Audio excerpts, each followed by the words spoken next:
साल भर तक हम सोने के गहने नहीं खरीदेंगे। পশ্চিমবঙ্গে বিজেপি সরকার এলো, এতে কিন্তু একটা ব্যাপক ভোট দিয়েছে কিন্তু স্বর্ণশিল্পীরা। তারা ঠকে গেছে তাদের মনে করছে। পশ্চিমবঙ্গ সরকারের মাননীয় মুখ্যমন্ত্রী শুভেন্দু অধিকারী, ওনাকেও আমি রিকোয়েস্ট করেছি যে উনি যেমন আমাদের মাননীয় প্রধানমন্ত্রীকে রিকোয়েস্ট করে স্বর্ণশিল্পীদের জন্য কিছু ভাবা দরকার। পশ্চিমবঙ্গের 40 থেকে 50 লক্ষ স্বর্ণশিল্পী জুয়েলারি ইন্ডাস্ট্রির সঙ্গে যুক্ত আছে ডাইরেক্ট। পশ্চিমবঙ্গে বিজেপিকে আনাতে পরিযায়ী শ্রমিকদের জন্য আমি কিছু কাজ করেছিলাম, যার মধ্যে ব্যাপক স্বর্ণশিল্পীকে পশ্চিমবঙ্গে আনাতে আমি তাদেরকে মোটিভেট করেছিলাম এবং ভোট দেওয়াতে মোটিভেট করেছিলাম, তাদের পরিবারকে ভোট দেওয়াতে মোটিভেট করেছিলাম। ভারতবর্ষে আজকের দিনে 35,000 থেকে 40,000 টন সোনা আছে। প্রায় 22,500 থেকে 25,000 টন সোনা আমাদের পাবলিকের কাছে আছে। প্লিজ জোড়হাত করে বলছি যে আপনারা সোনা কিনা মানে জুয়েলারি কিনা বন্ধ করবেন না। নমস্কার, আমি সুজয় নীল। আপনারা আমাকে দেখছেন এই মুহূর্তে আলটিমেট মোটিভেশনে। কয়েকদিন আগেই ভারতবর্ষের মাননীয় প্রধানমন্ত্রী শ্রী নরেন্দ্র মোদী একটা ঘোষণা করেছেন। 1 বছরের জন্য গৃহস্থকে সোনা না কিনতে অনুরোধ করেছেন উনি। এইবার আপনার মনে হতেই পারে যে 1 বছরের জন্য যদি সোনা না কিনি, মানে আমরা যদি সোনা না কিনি, তাহলে হয়তো 1 বছরে যে খরচটা আমরা করতাম সেইটা আমাদের বেঁচে যাবে, অনেকটা সঞ্চয় হবে, জীবনযাত্রায় অনেকটা উন্নয়ন আসবে।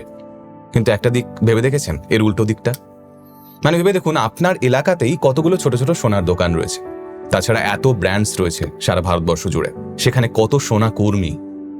1 বছরের জন্য যদি আমরা কোনো কিছু টাকা না এখানে দিই, তাহলে সেখানে যারা কাজ করেন তারা কিভাবে বাঁচবেন? মানে পরিস্থিতিটা ঠিক কি? এটা নিয়ে ভাবছিলাম এবং এই ভাবনা চিন্তাতে শান দিতে, মানে আরো গভীরে জানতে, আমি আমাদের সঙ্গে এই মুহূর্তে পেয়ে গেছি শ্রী এস আলমকে। উনি এই মুহূর্তে leading gold jewellery manufacturer Aurum Jewels লিমিটেডের মালিক, এবং উনি বাংলারই ভূমিপুত্র, এই মুহূর্তে চেন্নাইয়ে থাকেন। নমস্কার স্যার। নমস্কার সুজয়দা, থ্যাংক ইউ ফর আমাকে ডাকার জন্য। তো এই যে সিচুয়েশন নিয়ে আমি কথা বলছিলাম, লাস্ট কয়েকদিন ধরে আপনিও নিশ্চয়ই এটা নিয়ে ভেবে চলেছেন, কারণ আপনি সরাসরি এই ইন্ডাস্ট্রিটার সঙ্গে যুক্ত প্রায় 30 বছর হবে, তাই তো? আরো বেশি। আপনি কি ভাবছেন এই মুহূর্তে এটা নিয়ে? দেখুন, প্রথমে বুঝতে হবে যে কেন নরেন্দ্র মোদী বলল যে 1 বছর গোল্ড না কিনতে, এইটা আগে জানা দরকার। দেখুন, আমি একদম লেম্যান ল্যাঙ্গুয়েজে বোঝানোর চেষ্টা করবো আপনাকে যে ভারতের কাছে যে রিজার্ভ কারেন্সি থাকে, ফরেন রিজার্ভ, তার এখন আজকের দিনে অনেক কমে গেছে। যেমন আপনাকে এক্সাম্পল দিচ্ছি, ধরে নিন আপনার মাসে ইনকাম হচ্ছে 1 লাখ টাকা। হঠাৎ কি হলো যে কোনো কারণে আপনার ইনকাম কমে গেল, 50,000 টাকা হয়ে গেল, হতেই পারে। তো যখন আপনি 1 লাখ টাকার হিসাবে আপনি আপনার পুরো প্ল্যানিং করতেন, মাসের বাজেট বানাতেন, সবকিছু করতেন, যখন 50,000 টাকা হয়ে যাবে তখন আপনি কি করবেন? আমার যেগুলো প্রয়োজনীয় সেগুলোকে আমি, যেমন তো আমার খেতে তো হবেই, মাস থেকে আমি খেতে হবে, আমায় হয়তো একটা জামা কাপড় পরতেই হবে, আমাকে ইলেকট্রিক বিলটা দিতে হবে, ফোনের বিলটা দিতে হবে, যেগুলো আমার প্রয়োজনীয় খুব সেগুলোকে রাখবো, সবগুলোকে ছেঁটে দেবো। যেগুলো মানে যে না করলে নয় সেগুলোকে আপনি কাট ডাউন করবেন, রাখবো, প্রয়োজনীয় জিনিসগুলোকে রাখবেন আর অপ্রয়োজনীয় জিনিসগুলোকে কাটছাট করবেন। ঠিক। তো সেটাই আমাদের নরেন্দ্র মোদী করতে চাইছে এবং সেটার জন্যই অ্যানাউন্সমেন্ট। ওকে, মানে উনি এটাই বলেছেন যে সোনা না কিনলেও চলে, তো সেক্ষেত্রে 1 বছর দেশের অর্থনীতিকে সামলানোর জন্য উনি এটাকে করতে বারণ করেছেন। ধরেন আজকে সোনা আমাদের দেশের প্রয়োজন বেশি না অয়েল অ্যান্ড গ্যাস বেশি প্রয়োজন? অবভিয়াসলি অয়েল অ্যান্ড গ্যাস, আমাদের সমস্ত কিছু ট্রান্সপোর্ট ব্যবস্থা ওটার উপর দাঁড়িয়ে রয়েছে। গ্যাস না হলে রান্না হবে না। না। আচ্ছা, সোনা বেশি প্রয়োজন না আমাদের রাসায়নিক মানে সার বেশি প্রয়োজন? সার অবশ্যই, খাবার খেতে হবে আমাদের, এগ্রিকালচার হবে না। তো ওইগুলোকে প্রাধান্য দেওয়ার জন্যই, যে না হলে কি হবে, কালকে ওইগুলো আনার জন্য সরকারের কাছে বিদেশি কারেন্সি থাকবে না, বাঁচবে না, ওগুলোই আনতে পারবে না কালকে আগামী দিনে। দেখুন, আমরা যারা ভারতবাসী কিছু জিনিস বিদেশের উপরে নির্ভর আমরা। তার মধ্যে সবচেয়ে বড় নির্ভরতা আছে আমাদের অয়েল অ্যান্ড গ্যাসে, তারপরে আছে কনজিউমেবল গুডস, মানে মোবাইল, টিভি, অ্যাসেসরি, যেগুলো আমরা ব্র্যান্ড ইউজ করি। এরপরে মেশিনারি, এরপরে কুকিং অয়েল, ফার্টিলাইজার এবং ডিফেন্স সামগ্রী, হুম। এইগুলো আমরা বিদেশ থেকে ইম্পোর্ট করি এবং এগুলো আমাদের পুরোপুরি না হলে আমাদের দেশ অচল হয়ে যাবে। তো এগুলোকে আমরা বলি এসেনশিয়াল প্রোডাক্ট। হুম হুম নন এসেনশিয়াল কিছু প্রোডাক্ট আছে, যেমন গোল্ড মানে সোনা, সিলভার এবং ডায়মন্ড। হুম। এগুলো না হলেও কিন্তু দেশ চলতে পারে। ঠিক, সে অর্থে দেখতে গেলে আমি যদি সোনা না পরি আমার কোনো অসুবিধা হবে না। তো এতদিন পর্যন্ত আমাদের দেশের যে ফরেন রিজার্ভ ছিল হুম হুম সেটা প্রায় 12 থেকে 18 মাসের ছিল, থাকতো। আচ্ছা, মানে এইটা একটু বুঝিয়ে দিন যদি। দেখুন, আমরা যা বিদেশ থেকে জিনিস আনাই হুম হুম, সেটা আমাদেরকে ফরেন কারেন্সিতে পে করতে হয়। আচ্ছা। তো আমাদের দেশের একটা ফরেন রিজার্ভ আছে, হুম হুম প্রত্যেক দেশেরই থাকে। হুম তো আমাদের দেশের যে ফরেন রিজার্ভ ছিল সেটা প্রায় 12 থেকে 18 মাসের ছিল। আচ্ছা। এখন সেই ফরেন রিজার্ভটা দাঁড়িয়েছে 8 থেকে 10 মাসের, ওকে, মানে হাফ, প্রায় হাফ। প্রায় হাফ। এবং বিগত দিনে আমরা ইম্পোর্ট এক্সপোর্ট ফিজিক্যাল ডেফিসিট যেটাকে আমরা বলি, সেটা ছিল আমরা যদি 100 টাকার জিনিস বিদেশে আমরা এক্সপোর্ট করতাম, হুম হুম 140-50 টাকার আমরা ইম্পোর্ট করতাম। আচ্ছা। কখনো কমও হতো, কখনো 125 টাকারও হতো। হুম হুম তো তার মধ্যে আমাদের কিছুটা ফিজিক্যাল ডেফিসিট ছিল, সেটা আমরা অন্যভাবে এই ফরেন রিজার্ভটাকে আমরা মেক আপ করে নিতে পারতাম। হুম।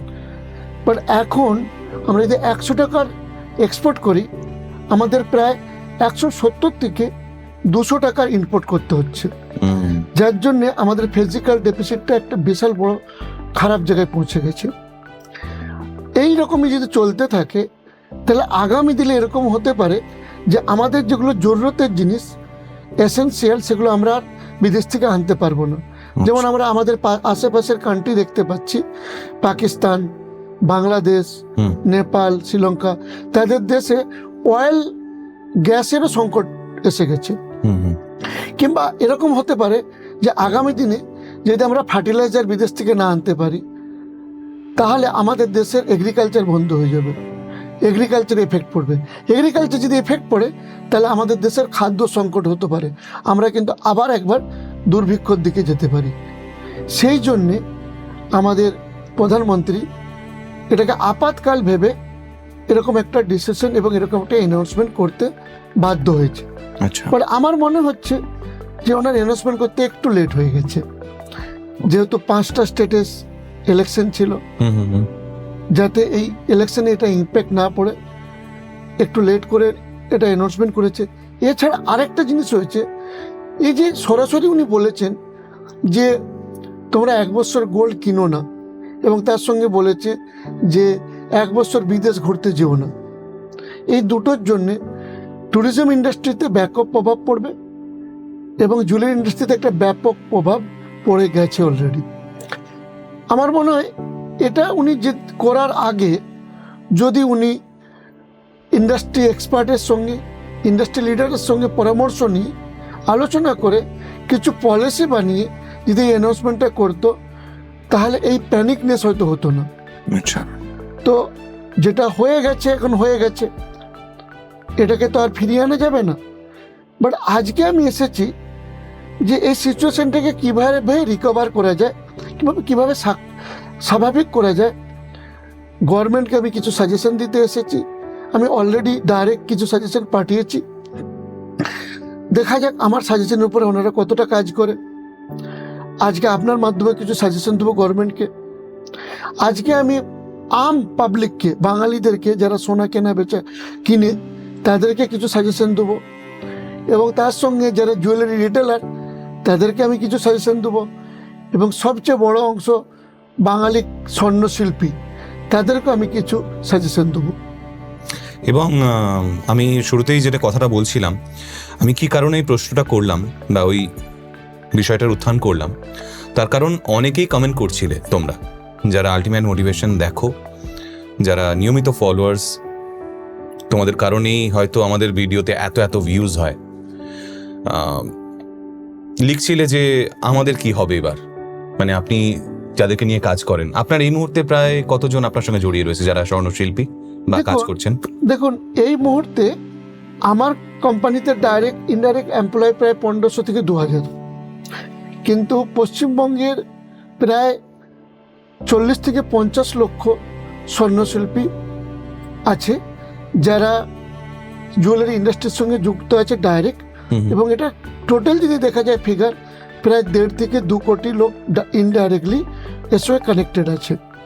পশ্চিমবঙ্গের ইকোনমিতে একটা বড় অংশ হচ্ছে জুয়েলারি ইন্ডাস্ট্রি কন্ট্রিবিউশন করে, এবং আপনি যদি দেখেন পশ্চিমবঙ্গের প্রায় 10টা ডিস্ট্রিক্ট, যেমন পশ্চিম মেদিনীপুর, পূর্ব মেদিনীপুর, ঝাড়গ্রাম, হাওড়া, হুগলি, নর্থ সাউথ 24 পরগনা, বর্ধমান, নদিয়া, বাঁকুড়া, বীরভূম, এই ডিস্ট্রিক্টগুলো রুরাল এরিয়া যে গ্রাম এরিয়া যে, তাতে কিন্তু একটা ব্যাপক প্রভাব পড়বে এই জুয়েলারি ইন্ডাস্ট্রির যদি কোনো ক্ষতি হয়। এবার উনি 1 বছরের জন্য অনুরোধ করেছেন মানুষকে যে সোনা কিনবেন না। তো যদি আমি খুব গভীরেও না যাই, একদম ডিরেক্ট যে জায়গাটার কথা যদি বলতে হয়, কি কি হতে পারে, মানে এই 1টা বছর যদি সোনা না কেনে মানুষ, কি কি হতে পারে? দেখুন কি কি হতে পারে, এর আগে হিস্ট্রি আমাদের কাছে যেটা আছে, 1962-এতে গোল্ড কন্ট্রোল অ্যাক্ট লাগিয়েছিল জওহরলাল নেহেরু এবং মুরারজি দেশাই, যেটা 1990 পর্যন্ত চলেছিল। টানা এতটা? হ্যাঁ, ওকে। এবং সেই টাইমে গোল্ডের উপরে একটা বিশাল বড় রেস্ট্রিকশন ছিল ভারতে গোল্ড ইম্পোর্ট এবং কেনা বেচা এবং রাখার জন্য। ওকে। তাতে আমরা দেখেছি যে প্রচুর লোক সুসাইড করতে বাধ্য হয়েছে যারা জুয়েলারি ইন্ডাস্ট্রির সঙ্গে যুক্ত ছিল, প্রচুর লোক সুসাইড করেছিল, তারা আর কোনো অপশন পায়নি বলে।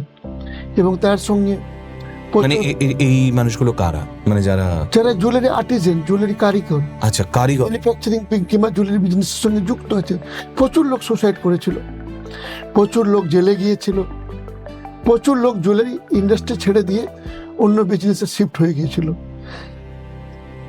তাছাড়াও প্রভাব পড়েছিল ব্যাপক হারে স্মাগলিং হয়ে বেড়ে গিয়েছিল, জুয়েলারি ইন্ডাস্ট্রি পুরোপুরি শিফট হয়ে গিয়েছিল পুরো 2 নম্বরিতে, মানে নম্বর 2 এর বিজনেসেতে। আমরা যদি পুরোনো সব ফিল্ম দেখি না, দেখবেন তাতে দেখবেন ওই সোনা স্মাগলিং দেখাতো, ওটা কিন্তু ওই গোল্ড কন্ট্রোলেরই পিছনের ঘটনা। কিংবা কিছু ফিল্মে আপনারা দেখবেন যে সিবিআই রেড করছে, এগুলো সব ওই পুরোনো দিনের ঘটনা, ওগুলো রিয়েল ঘটনার সঙ্গে কানেক্টেড। এবং ইন্সপেক্টর রাজ বেড়ে গিয়েছিল, তো যার জন্যে ব্যাপক একটা প্রভাব পড়েছিল। এবং তার সঙ্গে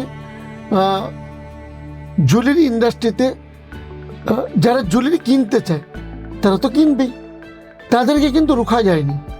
উল্টে কি হয়েছিল, গভর্নমেন্টের রেভিনিউতে একটা বড় ইম্প্যাক্ট পড়েছিল। আচ্ছা। বাট গোল্ড কন্ট্রোল একটা হাঁটানোর পরে এবং ভারত লিবারেলাইজেশনে যাওয়ার দিক পরে এবং বিআইএস হলমার্কিং আসার পরে জুয়েলারি ইন্ডাস্ট্রিটা অনেক সচ্ছল হচ্ছিল, জুয়েলারি ইন্ডাস্ট্রি খুব দ্রুত গতি হচ্ছিল। আবার আমার মনে হচ্ছে জুয়েলারি ইন্ডাস্ট্রিটা আবার না ব্যাক গিয়ারে চলে যায়। মানে ওই সিচুয়েশন আবার আসতে পারে বলে ভয় পাচ্ছেন কোথাও? দেখুন, গভর্নমেন্ট যদি ঠিকঠাক পলিসি না বানায়, এই ইন্ডাস্ট্রিকে বাঁচানোর জন্য গভর্নমেন্ট যদি চিন্তা ভাবনা না করে, তাহলে তো কঠিন সময় আসবেই, কঠিন পরিস্থিতি আসবেই। তবে একটা জিনিস স্যার জিজ্ঞেস করি, যে উনি অ্যানাউন্স তো করেছেন, অবভিয়াসলি ওনার ভিশন অনেক বড়, তো সেক্ষেত্রে উনি নিশ্চয়ই কিছু ভেবেছেন। আপনাদের কোনো কি আইডিয়া রয়েছে যে কিছু ভেবেছেন যে কিভাবে এই 1টা বছর বাকি জিনিসটা সাস্টেইন করবে? আমাদের কাছে এখনো পর্যন্ত সেরকম কোনো মেসেজ নেই যে উনি কি ভাবছেন জুয়েলারি ইন্ডাস্ট্রিকে বাঁচানোর জন্য। আপনার মাধ্যমে জানাবো যে এই যে পশ্চিমবঙ্গে বিজেপি সরকার এলো, এতে কিন্তু একটা ব্যাপক ভোট দিয়েছে কিন্তু স্বর্ণশিল্পীরা, এবং তাদের একটা বড় অবদান ছিল, এবং তারা নিজেদেরকে কিন্তু তারা ঠকে গেছে, তাদের মনে করছে। আচ্ছা, যে আমরা সরকারকে আনলাম এবং এই সরকারই সবচেয়ে প্রথম আমাদেরই ক্ষতি করলো। আমার ফেসবুকে কমেন্টে ভরে গেছে যে আমরা যেহেতু পশ্চিমবঙ্গে বিজেপিকে আনাতে পরিযায়ী শ্রমিকদের জন্য আমি কিছু কাজ করেছিলাম, যার মধ্যে ব্যাপক স্বর্ণশিল্পীকে পশ্চিমবঙ্গে আনাতে আমি তাদেরকে মোটিভেট করেছিলাম এবং ভোট দেওয়াতে মোটিভেট করেছিলাম, তাদের পরিবারকে ভোট দেওয়াতে মোটিভেট করেছিলাম। তো তাদের উপরে যে একটা ব্যাপক প্রভাব পড়তে চলেছে তারা কিন্তু সেটা বুঝতে পারছে এবং সেই জন্য তারা নিজেদেরকে মনে করছে যে তারা ভুল করে ফেলেছে কিংবা ঠকে গেছে। সেই জন্যে আমাদের যারা পশ্চিমবঙ্গ সরকারের মাননীয় মুখ্যমন্ত্রী শুভেন্দু অধিকারী, ওনাকেও আমি রিকোয়েস্ট করেছি যে উনি যেমন আমাদের মাননীয় প্রধানমন্ত্রীকে রিকোয়েস্ট করে যে স্বর্ণশিল্পীদের জন্য কিছু ভাবা দরকার। স্যার, আপনি বলছিলেন যে প্রায় 1.5 কোটি মানুষ, 1.5 থেকে 2 কোটি মানুষ এই শিল্পের সঙ্গে জড়িয়ে রয়েছে, তাই তো? তো এটা কি সবাই বাংলা থেকেই? দেখুন, টোটাল যে আমাদের কাছে মোটামুটি আনুমানিক ফিগার আছে, জুয়েলারি ইন্ডাস্ট্রিতে প্রায় ডাইরেক্ট এমপ্লয় হচ্ছে 1 কোটি যারা এই ইন্ডাস্ট্রি থেকে রোজগার করে খায়, যার মধ্যে 75 লাখ আছে স্বর্ণশিল্পী যারা জুয়েলারি আর্টিজান কারিগর। আচ্ছা। তার মধ্যে 40 থেকে 50 লাখ হচ্ছে বাঙালি স্বর্ণশিল্পী। আচ্ছা। যদি আমরা বাংলার ইম্প্যাক্ট ধরি তাহলে প্রায় 1 থেকে 1.5 কোটি মানুষের মধ্যে প্রভাব পড়বে, মানে তাদের ফ্যামিলি নিয়ে বলছে, ফ্যামিলি নিয়ে। আর যদি পুরো ভারতবর্ষে দেখি তাহলে ডাইরেক্ট ইম্প্যাক্ট 1 কোটি আর ইনডাইরেক্টলি ইম্প্যাক্ট মিলিয়ে যদি ধরি প্রায় 3 থেকে 4 কোটি। ওকে। এই জুয়েলারি ইন্ডাস্ট্রি যদি স্তব্ধ হয়ে যায়। আর লাস্ট আমরা অ্যানাউন্স করার পরে 2 দিন আমরা দেখেছিলাম একটু প্যানিক বাইং হয়েছিল, তারপরে কিন্তু পুরো জুয়েলারি ইন্ডাস্ট্রি 75% কাজ স্তব্ধ হয়ে গেছে, 25% খুব টুকিটাকি কেনা বেচা হচ্ছে। এইবার আমরা, আপনি শুরুতেই বললেন যে ফরেন রিজার্ভ নিয়ে কথা, তাই তো? মানে সেক্ষেত্রে বাইরে থেকে সোনা কেনার উপর উনি একটা আটকাতে চাইছেন, তাই তো?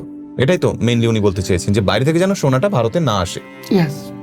তো রিসাইক্লিংও তো একটা ব্যাপার, যেখানে নতুন ভাবে নিজেদের সোনাই আবার করিয়ে নেওয়া। তো এই আর্টিসানদের সেইখানেও তো বাঁচার একটা জায়গা রয়েছে কোথাও গিয়ে। ইয়েস, আমি আপনার মাধ্যমে বলবো সরকারকে যে অনেকগুলো রাস্তা আছে। আচ্ছা। সেই সাজেশনগুলো আমি দিতে এসেছি। ইন্ডাস্ট্রিকে বাঁচানো যাবে যদি ঠিকভাবে পলিসি বানানো যায়।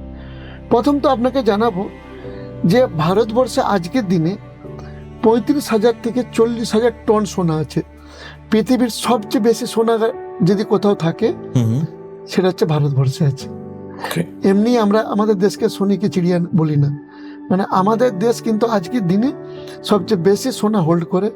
বাট গভর্নমেন্টের কাছে আমাদের বেশি সোনা নেই, কিন্তু পাবলিকের কাছে একটা বিশাল বড় অঙ্কের সোনা আছে। সেটা কিভাবে আছে সেটাও আমি একটু জানাবো। প্রায় 22,500 থেকে 25,000 টন সোনা জুয়েলারি আমাদের পাবলিকের কাছে আছে, মানে আম লোকের কাছে আছে, যেটা তারা ইউজ করছে। 5 থেকে 7,500 টন জুয়েলারি এরকম আছে লোকের ঘরে যেটা ড্যামেজ, মানে অনেক পুরনো কিংবা ড্যামেজ, যেটাকে ইউজেবল নয়। এছাড়া ভারতবর্ষে প্রায় 5 থেকে 6,000 টন বুলিয়ন অ্যান্ড কয়েন আছে লোক যেটাকে সোনাতে ইনভেস্ট করে রেখেছে। এবং 3 থেকে 5,000 টন সোনা এরকম আছে যেটা মন্দির এবং ট্রাস্টের কাছে আছে। আচ্ছা। তো প্রায় আনুমানিক 15,000 টন সোনা এরকম আছে ভারতবর্ষে যেটা কোনো ইউজ হচ্ছে না। সেটাকে যদি গভর্নমেন্ট পলিসি করে ইউজে আনতে পারে তাহলে ভারত হয়তো নেক্সট 5 থেকে 10 বছর ম্যাক্সিমাম তার যা সোনা রিকোয়ারমেন্ট সেটা দেশের সোনা থেকেই পূরণ করতে পারবে। 75% সোনা আমাদের দেশ থেকে বেরিয়ে যাবে। হয়তো 25% আমাদেরকে ইম্পোর্ট করতে হতে পারে, কিংবা আমরা যদি 25% ইম্পোর্ট নাও করি তাহলে আমাদের দেশের কাজ চলে যাবে। স্যার, লকডাউনের সময় পেপারে একটা কথা বেরিয়েছিল যে এই কাজগুলো হচ্ছে কি এসেনশিয়াল আর এই কাজগুলো হচ্ছে নন এসেনশিয়াল। তার মধ্যে প্রথম যে জায়গাটা ছিল সেটা হচ্ছে আর্টিস্ট, মানে আমি টেলিভিশনে কাজ করি, কেউ হয়তো গান গায়, আমি কথা বলি, কেউ হয়তো বাজনা বাজায়, যাই হোক, মানে যেখানে মনোরঞ্জন জড়িয়ে রয়েছে সেই সমস্ত মানুষজনকে বা আর্টিস্টকে বলা হয়েছিল যে নন এসেনশিয়াল, এদের কোনো প্রয়োজন নেই এই মুহূর্তে দাঁড়িয়ে। কিন্তু এটাও দেখেছিলাম যে লকডাউনে যখন সবাই বা সবকিছু স্তব্ধ, তখন আমরাই চেষ্টা করছিলাম কিছু মনোরঞ্জন করে মানুষের মন ভালো রাখার। তো সোনা এই যে জায়গাটা, এটাকেও কোথাও গিয়ে নন এসেনশিয়াল বলা হয়েছে না? তো আপনি এত বড় একটা ইন্ডাস্ট্রির সঙ্গে জড়িয়ে, এত বছর ধরে এতগুলো মানুষ আপনার সঙ্গে জড়িয়ে, এবং আপনার যাদের ফ্র্যাটার্নিটি রয়েছে, এত মানুষ গোল্ড ইন্ডাস্ট্রির সঙ্গে জড়িয়ে, তার মধ্যে আর্টিসানই এত, তো এইটাকে আপনি নিশ্চয়ই নন এসেনশিয়াল বলবেন না? দেখুন, যেখানে 1 কোটি লোক ডাইরেক্ট, 3 থেকে 4 কোটি ইনডাইরেক্ট জুড়ে আছে, যাদের পুরো জীবন সবকিছু এর সঙ্গে জড়িত, এবং যারা জুয়েলারি মেকিং করে, অনেকে হয়তো জানে না, একটা জুয়েলারি মেকার মানে কারিগর কিংবা আর্টিজান বানতে গেলে তাকে 3 থেকে 5 বছর লাগে, অনেক কষ্ট করতে হয়। আর এটাও তো একটা আর্ট।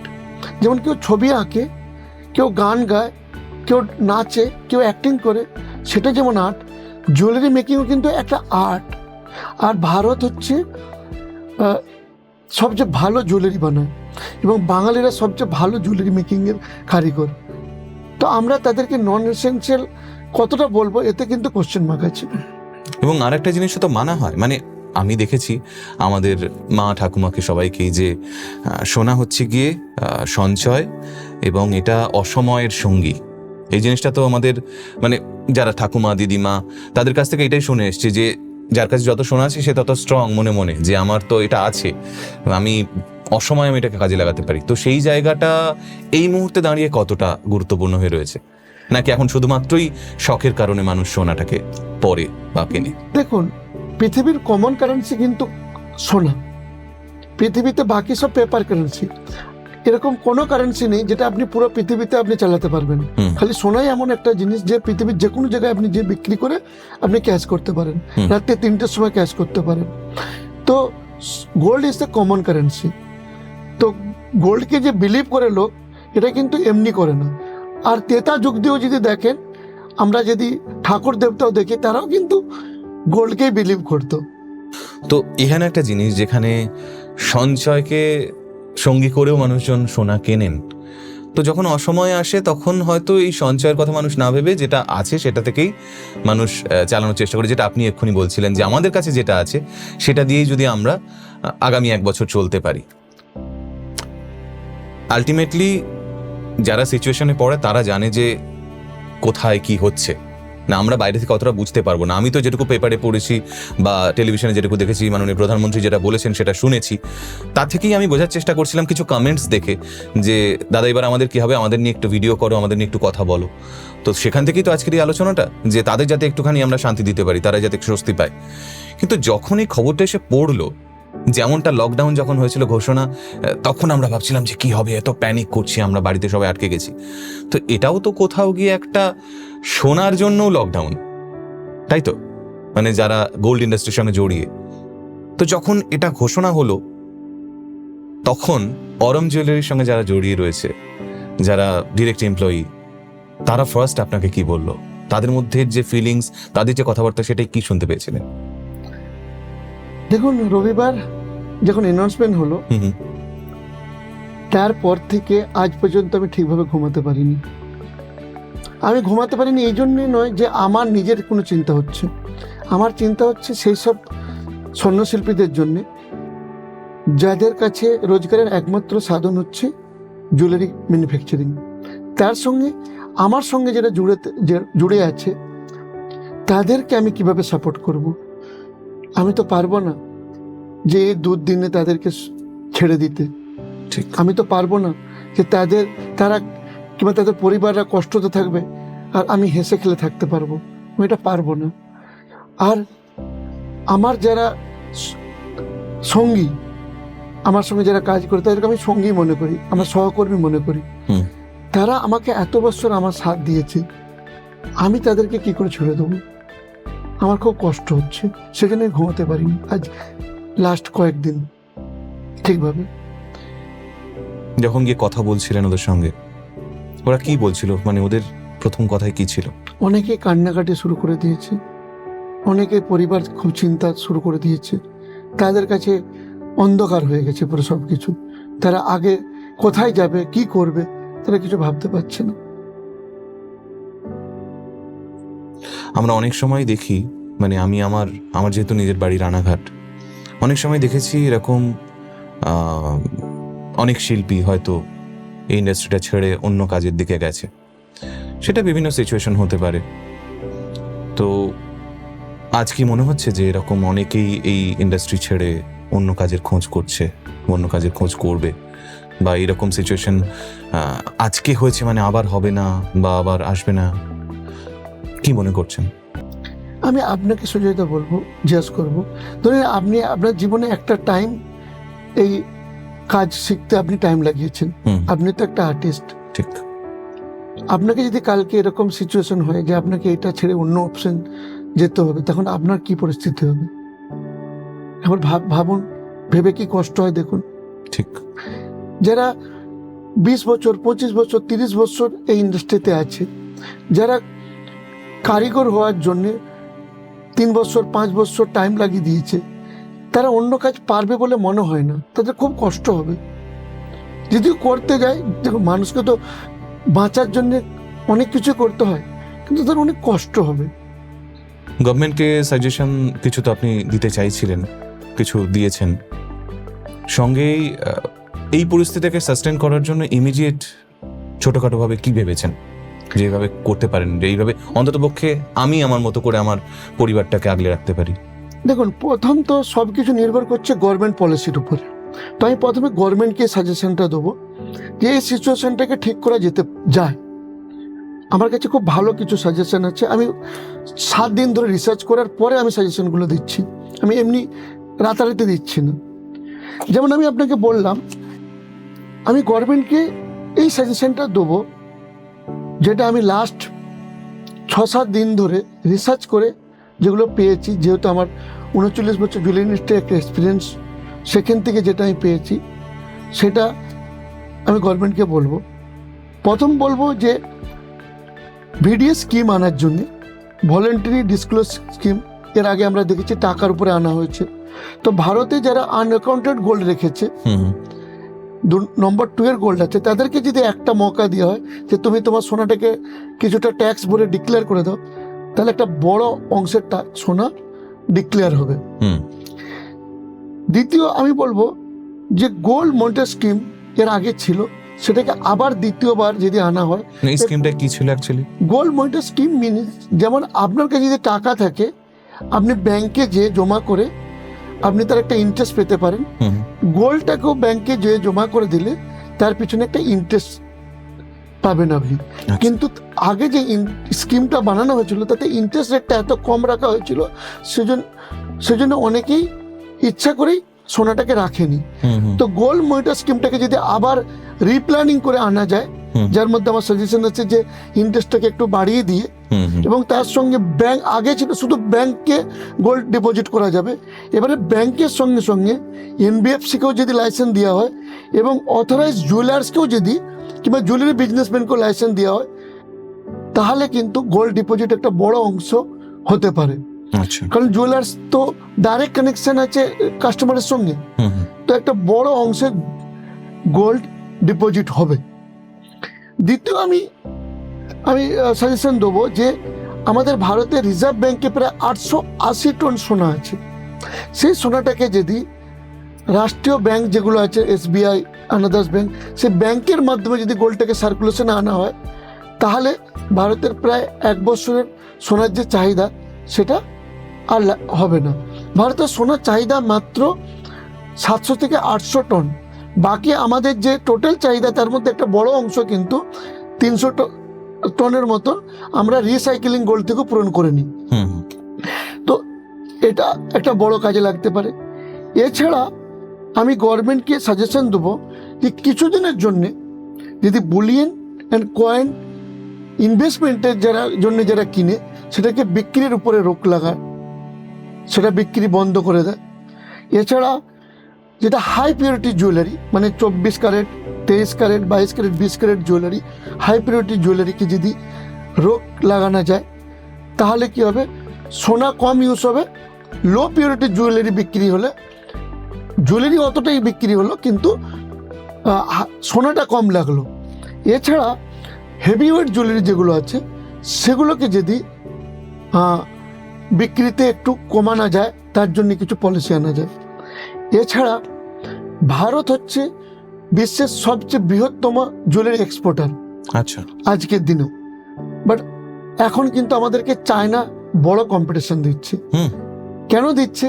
কারণ চায়নার গভর্নমেন্ট তাদের জুয়েলারি ম্যানুফ্যাকচারদের জন্য কিছু ভালো ভালো পলিসি এনেছে কিংবা ভালো বেনিফিট দিয়েছে, সেই জন্যে তারা আমাদেরকে কম্পিট করতেছে। বাট আমাদের থেকে কিন্তু সস্তা এবং আমাদের থেকে ভালো জুয়েলারি ওরা বানাতে পারে না। বাট গভর্নমেন্ট বেনিফিটের জন্যে, গভর্নমেন্ট পলিসির জন্যে ওরা কিন্তু আজকের দিনে আমাদেরকে কম্পিটিশন দিচ্ছে। আমাদের সরকারও যদি জুয়েলারি এক্সপোর্টের উপরে কিছু ভালো পলিসি আনে, কিছু ইনসেন্টিভ দেয়, তাহলে কি হবে, এই যে ডোমেস্টিক মার্কেটের যে কাজটা কমবে, এই কাজটা এক্সপোর্টের মাধ্যমে পূরণ হতে পারে। আমরা কিন্তু সবচেয়ে ভালো জুয়েলারি এবং সস্তা জুয়েলারি আমরাই বানাতে পারি, ভারত বানাতে পারে, এবং ভারত জুয়েলারিতে বিশ্বগুরু হতে পারে। এবং তার এক্সপোর্টটা যদি আমাদের বাড়ে, তাহলে কি হবে যে আমাদের যে ফরেন কারেন্সি আমাদের ডেফিসিট আছে, সেটা কিন্তু আবার পূরণ হবে, একটা ভালো ফরেন কারেন্সি আমাদের কাছে আসবে। এর জন্য গভর্নমেন্টকে স্পেশাল ইনিশিয়েটিভ নেওয়া দরকার। আর এই স্পেশাল ইনিশিয়েটিভ যদি নেয়, তাহলে আর্টিজানদের কিন্তু এটা ভালো উপকার হবে।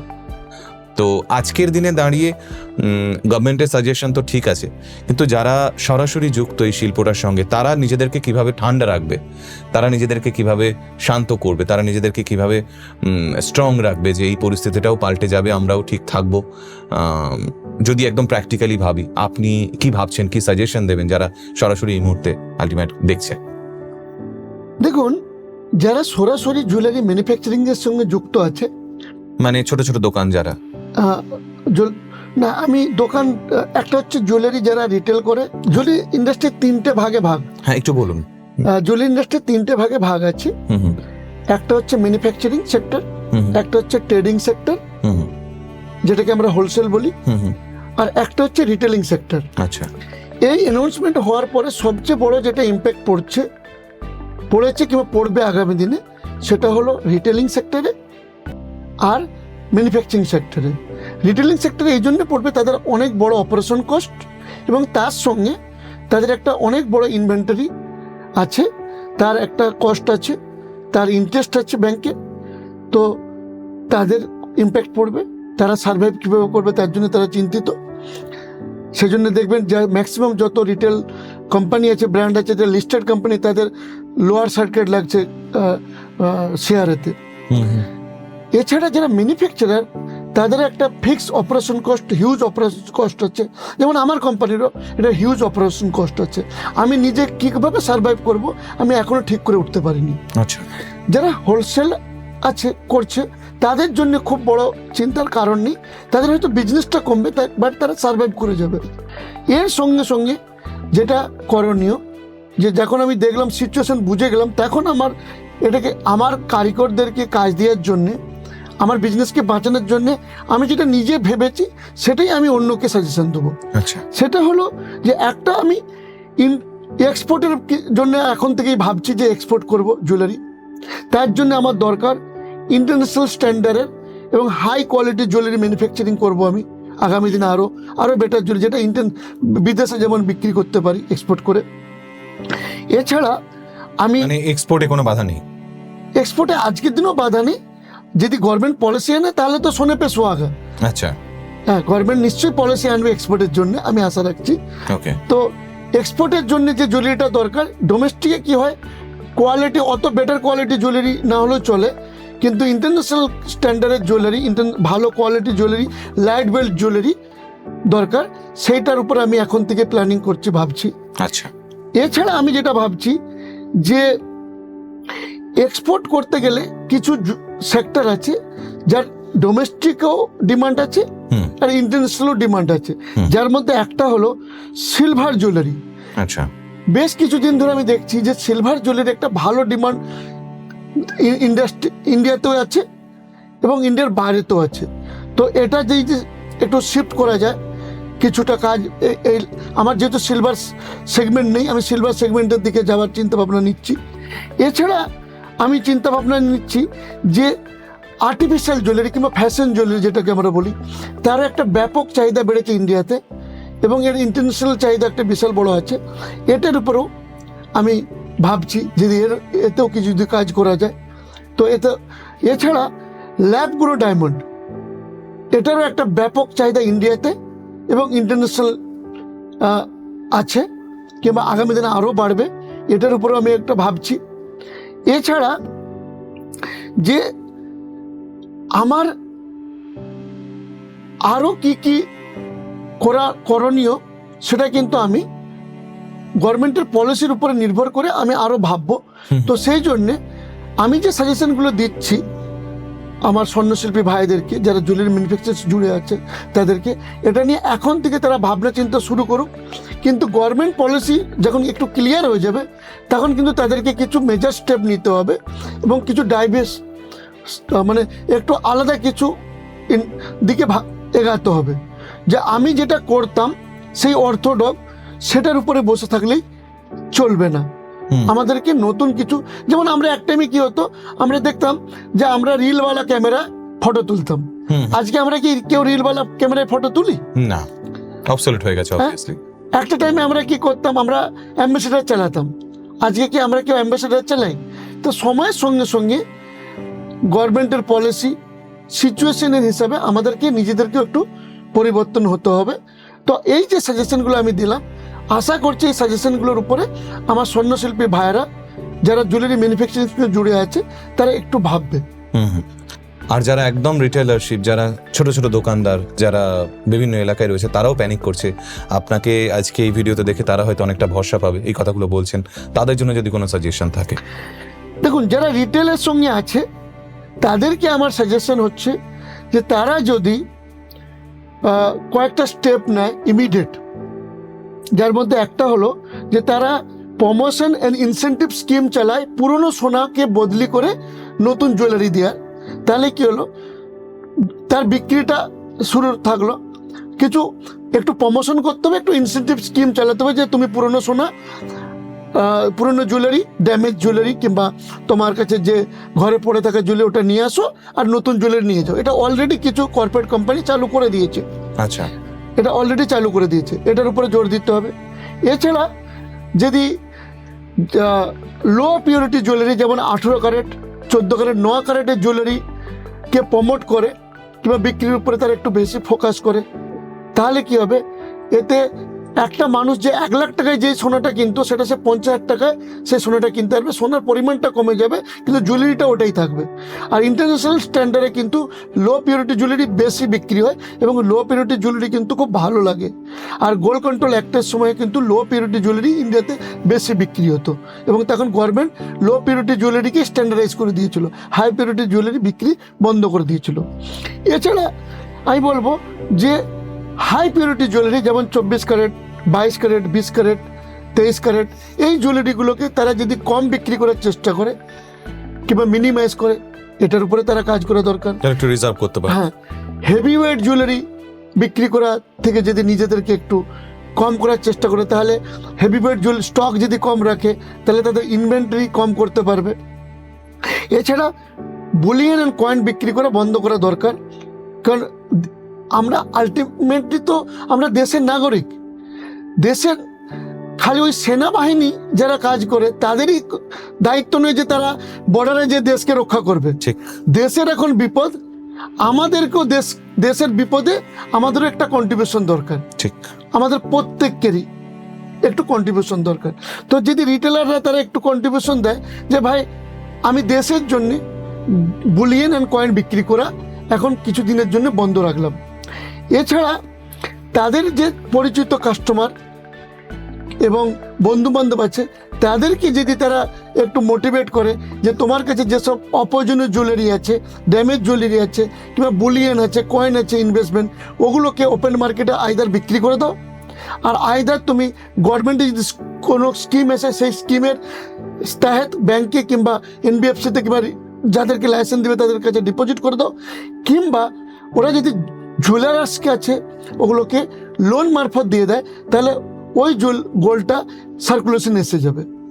তো একটা বড় হেল্প হবে। তাহলে বিদেশ থেকে আমাদেরকে সোনা রপ্তানি ইম্পোর্ট কমাতে আমাদের সাপোর্ট করবে। এছাড়া শোরুমের সাইজ যারা বড় বড় শোরুম করছিল, এবার আমি বলবো যে একটু শোরুমের সাইজকে একটু ছোট করা দরকার। যাদের অলরেডি বড় শোরুম আছে তারা যদি একটু সাইজকে কমানো যায় দেখায় চিন্তাভাবনা করতে পারে। অপারেশন কস্ট কমানোর চিন্তাভাবনা করা দরকার, তার উপরে কাজ করা দরকার। ইনভেন্টরি মানে তার কাছে যে স্টক আছে, ধরুন কারোর কাছে 100 কিলো সোনা আছে তার দোকানে সাজানো, সেটাকে যদি কিছুটা কমায় এবং তার ব্যাংকের লোনটাকে যদি দিয়ে দেয় তাহলে ব্যাংকের ইন্টারেস্টটাও কমে যাবে এবং তার সঙ্গে তার ইনভেন্টরিটা কমে গেল। তো এটা একটা তার ইনভেন্টরিটা কমানোর যদি নিয়ে একটু ভাবে, এগুলো এই জিনিসগুলো আমার সাজেশন। বাকি তারা আরও একটু রিসার্চ করে ভেবে চিন্তে ডিসিশন নেওয়া দরকার তাদের। প্রধানমন্ত্রী তো বলেইছেন সকলকে যে একটা বছর নিজেদেরকে আটকাতে। তো আপনার কি সাজেশন থাকবে সাধারণ মানুষের জন্য, ক্রেতাদের জন্য? দেখুন, আমি ক্রেতাদেরকে বলবো, প্লিজ জোড়হাত করে বলছি যে আপনারা সোনা কিনা মানে জুয়েলারি কিনা বন্ধ করবেন না। আপনারা যখনই জুয়েলারি কিনা বন্ধ করে দিবেন তখন ভাববেন যে 1 কোটি ডাইরেক্ট লোক, ইনডাইরেক্টলি 3 থেকে 4 কোটি, তাদের কি হবে। তাই আপনাদেরকে কিছু সাজেশন দিচ্ছি, প্লিজ দয়া করে আমার সাজেশনগুলোকে একটু গুরুত্ব দেওয়ার চেষ্টা করবেন।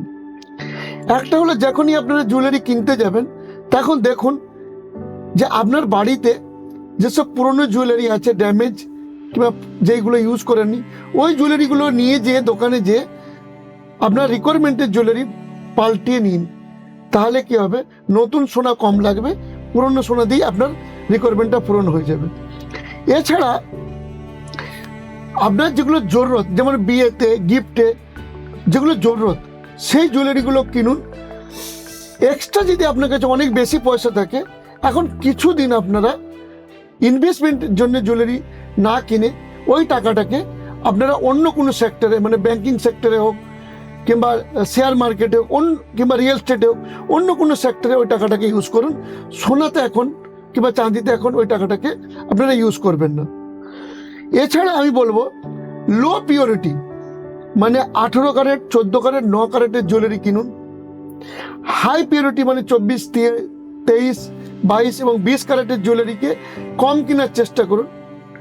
কিংবা বেশি ওয়েটের, হেভি ওয়েটের জুয়েলারি মানে 100 গ্রামের ঊর্ধ্বে যেসব জুয়েলারি আছে সেগুলোকে এখন কম কেনার চেষ্টা করুন। কিংবা গোল্ড, বুলিয়ন অ্যান্ড কয়েন, যেটা আমরা নর্মালি ইনভেস্টমেন্টের জন্য কিনি, ওটাকে এখন কম কেনার চেষ্টা করুন। এবং আবার একবার বলবো যে আপনি ইনভেস্টমেন্টের পোর্টফোলিওটাকে এখন একটু বন্ধ রাখুন। এখন সোনাতে ইনভেস্টমেন্ট না করে অন্য কিছুতে ইনভেস্টমেন্ট করুন। স্যার, আপনার এত বছরের এক্সপিরিয়েন্স থেকে আপনি অনেকগুলো কথা শেয়ার করলেন, আমরা শুনলাম। এবং আলটিমেট মোটিভেশনের যে দর্শকেরা রয়েছেন, যারা প্রতিদিন খুব মন দিয়ে ফলো করেন এই পেজটাকে, তারা যারা ভাবছিলেন, চিন্তিত ছিলেন এই বিষয়টা নিয়ে যে কী হচ্ছে, কী হবে, তারা হয়তো অনেকটা স্বস্তি পাবে এটা থেকে, যে কি করা উচিত আমাদের এই মুহূর্তে। আপনার অভিজ্ঞতা সেই কথাগুলোই বলল, আমিও খুব মন দিয়ে শুনছিলাম। কিন্তু আর একটা প্রশ্নও আছে, এটাই শেষ প্রশ্ন।